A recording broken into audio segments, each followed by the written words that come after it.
बहुत बहुत धन्यवाद सर।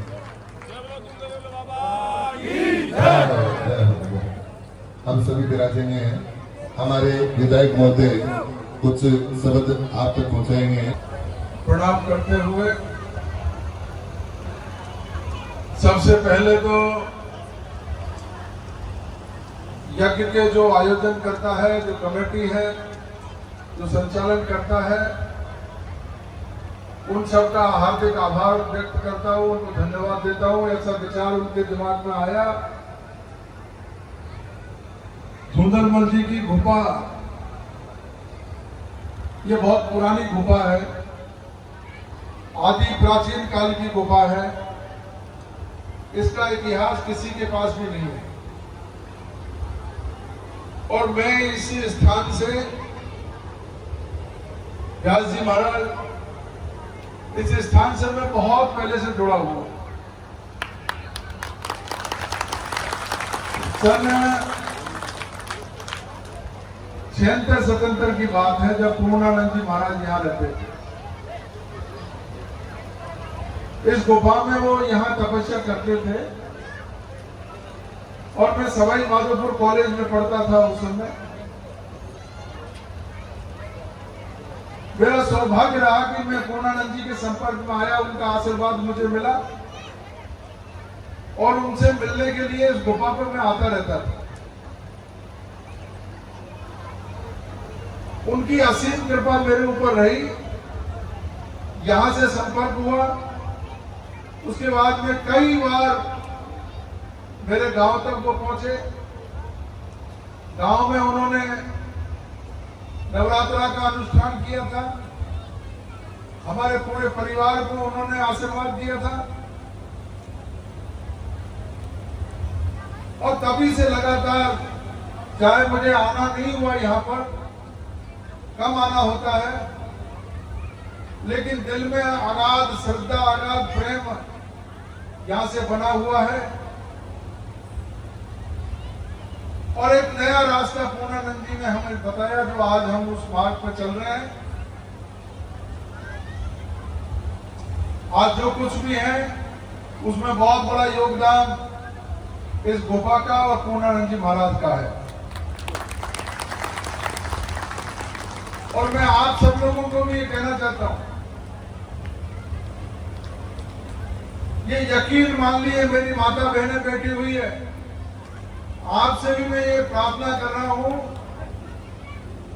कि इस गुफा को, इस स्थान को दिल में बसा करके, मन में बसा करके चलना। जो कामना यहाँ लेकर के आता है, सबसे मन से जो यहाँ ढोक लगाता है, मुझे पूरा विश्वास है, पूरा यकीन है कि जिसने भी सच्चे मन से यहाँ पर लगन लगाई है, उसकी लगन जरूर पूरी होती है। ये साक्षात मैं आपके सामने खड़ा हूं, मैं उदाहरण हूं आपका। यहाँ कोई ढोंग नहीं है, पाखड़ नहीं है, सीधे आओ, ढोक लगाओ, जाओ घर, उसी से कल्याण हो जाता है। इसलिए ऐसे पवित्र स्थान, आप भाग्यशाली हो कि आप ऐसी जगह पर निवास कर रहे हो जहां पर साक्षात भगवान शंकर यहाँ पर विराजमान है और आप लोगों को यहाँ पूजा अर्चना करने का, दर्शन करने का सौभाग्य प्राप्त हो रहा है।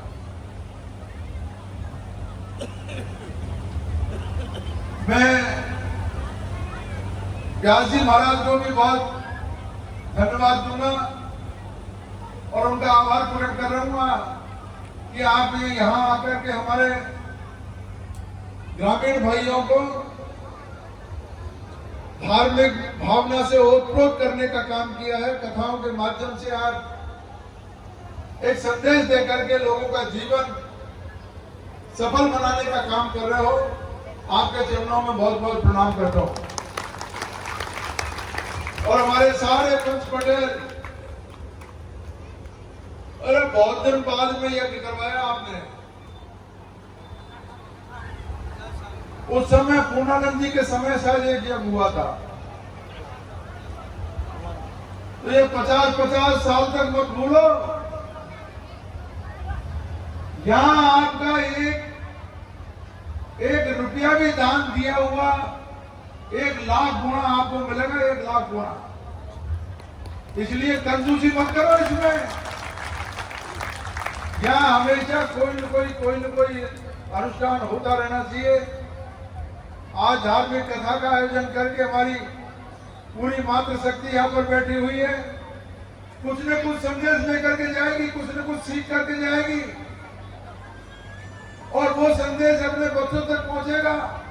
नई पीढ़ी संस्कारवान होगी, नई पीढ़ी में धार्मिक भावना से ओतप्रोत होकर के और संस्कारवान बनेगी। तो ऐसे अनुष्ठानों से समाज में जो विकृति है, जो समाज में कुरीतियां हैं, जो बुराई फैल गई है, वो बुराई का नाश होता है और अच्छाई जन्म लेती है। इसलिए मैं आप सब लोगों से ये आग्रह करूंगा, ऐसे काम, धर्म के काम में कभी, अभी तो बहुत ज्यादा राजनीति आजकल गांवों में ज्यादा हो गई राजनीति। तुम्हारे 50 तरह के झगड़े रहते हैं, पंची सरपंची का, कोई वार्ड पंच का, कोई क्या झगड़ा, कोई खेत क्या पेड़ का, जाना पता नहीं। और एक दूसरे की टांग खिंचाई में एक माहिर हो बिल्कुल, आप टांग खिंचाई करते रहते हो। गांव में छोटे छोटे गांव हैं, लेकिन उनमें भी पार्टीबाजी गुटबाजी बनी हुई है। खूब रखो गुटबाजी, खूब पार्टीबाजी करो, खूब राजनीति करो, लेकिन जब एक तो गांव का विकास का कोई काम हो, जब पूरे गांव का कोई विकास का काम हो रहा है, स्कूल बन रहा है, या सड़क बन रही है, या पानी का इंतजाम हो रहा है, उस समय राजनीति मत करो, उस समय काम करो मत। और ऐसे कभी सामूहिक रूप से कोई धर्म का काम हो रहा है, धार्मिक अनुष्ठान हो रहा है, उसमें भी टांग खिंचाई नहीं करनी चाहिए। एकजुट होकर के गांव के सब पंच पटेल मिलकर के उस काम को करोगे तो बहुत सफलता मिलेगी, और एक संदेश जाता है दूसरे लोगों के लिए भी, अरे यार फला गांव के देखो पंच पटेल, आने जाने वाले लोगों की सेवा करो, पानी पिलाओ। तो ये मौका मिलता है, तो ये मौका आप लोगों को मिला, व्यास जी महाराज के माध्यम से मिला, हमारी जो कमेटी है यज्ञ की उसके माध्यम से मिला। मैं सब लोगों को हृदय से उनका आभार प्रकट करता हूं, उनको बधाई देता हूं इस बात के लिए कि ऐसा उन्होंने एक सांस्कृतिक कार्यक्रम, धार्मिक कार्यक्रम आयोजित करके हमको आने का मौका दिया है और सब लोगों से मिलने का मौका दिया है। मैं पुनः उनको बहुत बहुत धन्यवाद अर्पित करता हूं, और आप लोगों से भी यही आग्रह करते हुए कि धर्म में आपकी आस्था बनी रहे, सनातन धर्म का हमेशा जो है प्रचार प्रसार होता रहे, सनातन आगे बढ़ता रहे, ये होनी चाहिए। ये बहुत सारी बातें चलती है, अरे मेरे को तो कभी कभी मैंने यूं कह दिया, ये व्यास जी महाराज बैठे हुए हैं, मैंने जयपुर में एक बात चली थी,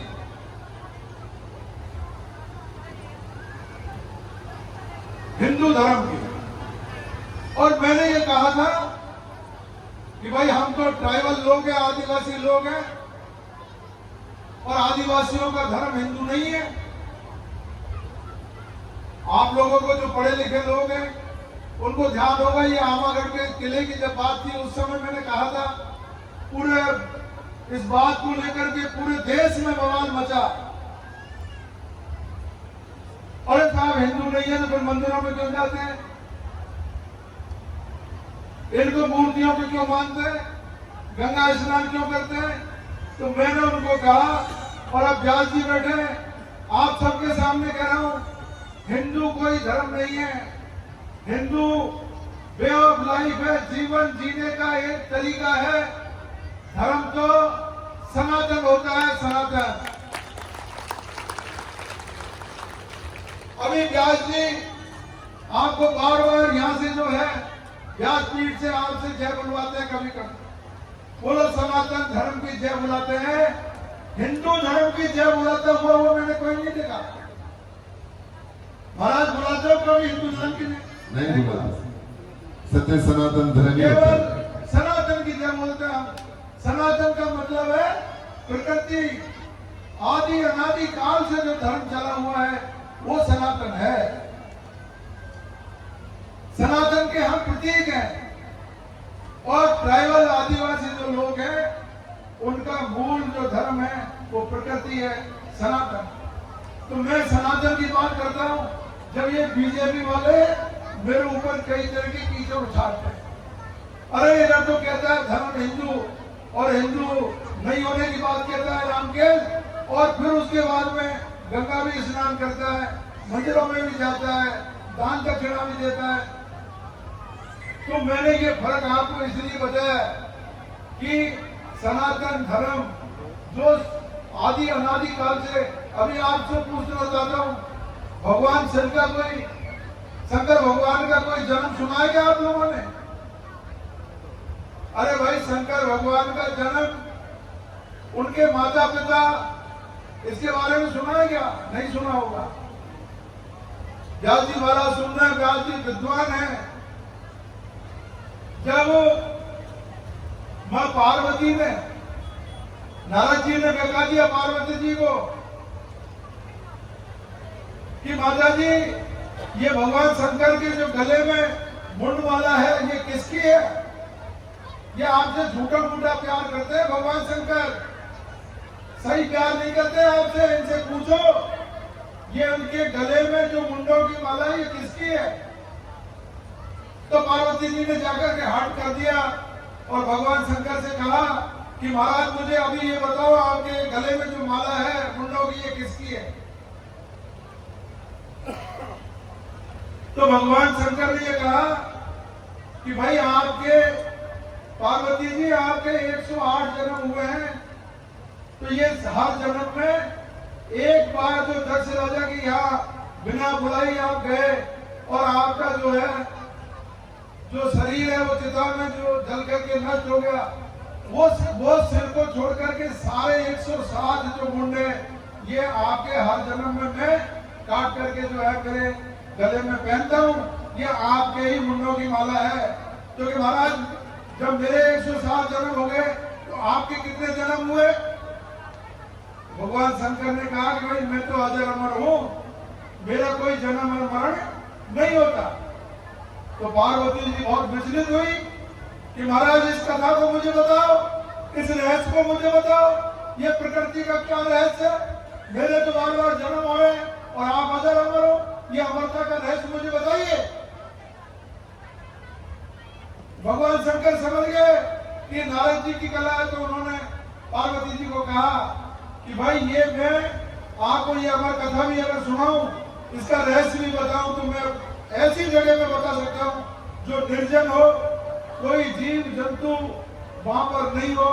तो भगवान शंकर उनको धीरे धीरे धीरे धीरे हिमालय में पहाड़ों में ले गए और अमरनाथ पे जाकर के ये कथा उन्होंने, भगवान शंकर ने अमरता का रहस्य पार्वती जी को अमर कथा सुनाई थी। अगर आपको थोड़ा ध्यान हो तो अमर कथा भगवान शंकर ने पार्वती जी को अमरनाथ में सुनाई और वो पार्वती जी की तो जो है नींद लग गई और तोते ने वो कहानी सुन ली।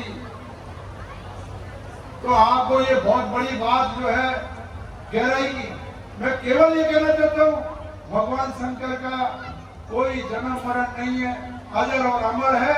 जिस तरह भगवान शंकर अजर और अमर है, उसी तरीके से सनातन भी अजर और अमर है साथी। इसलिए हम सनातन की बात करते हैं। तो मैं आप लोगों से यही विनती करते हुए, और बहुत खुशी मुझे इस बात की हो रही है कि आज मुझे आप लोगों ने यहाँ आने का मौका दिया है, ऐसे अवसर पर मौका दिया है जो व्यास जी महाराज अपने श्रीमुख से ये कथा सुना रहे हैं और यज्ञ का आयोजन हो रहा है। आप सब लोग बहुत प्रणाम करने के लायक हो, मैं आपको सबको प्रणाम करता हूँ, धन्यवाद देता हूँ। बहुत बहुत धन्यवाद। जय हिंद, नमस्कार। बहुत बहुत धन्यवाद साहब आपने। और वो इनका